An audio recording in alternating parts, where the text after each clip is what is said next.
57. ipuina. Mandakoa, aseria eta otsoa. Zebilen mandako bat mendipeko ibar batean belarra jaten. Etorri zitzaion aseria eta galdetu zion honek. Nor zera? Erantzun zion mandakoak. Zaldigaraino galant bat zen nire aitxa-aitxa. Ez dizut hori galdetzen, dinotza aseriak, eta bai nor zaren. Ni naiz lau oinekoa, erantzun zion mandakoak. Gogaikarria zara, esaten dio aseriak, ezazu bada zein den zure izena. Berriz mandakoak.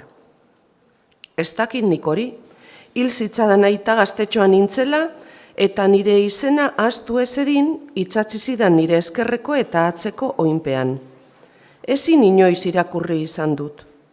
Zuzera irakurlaria, jasoko dizut oina eta ikusiko duzu zer dinoen, eta esango didazu. Aseriak, asko jakina izanik, igarri zion zer asmoz erabilen mandakoak. Alde egin zuen isilik eta dino. Era ederra, otso nire etzaitun totzarra galtzeko. Bilatu zuen bada otsoa zetzala gerizpe batean, eta poses bezala dinotza. Ero zentzu gutxikoa, zer egiten duzu hemen? Jaiki zaitez berehala, atoz nirekin eta erakutsiko dizut non dagoen mandako gazte gizen eta haragi samurrekoa.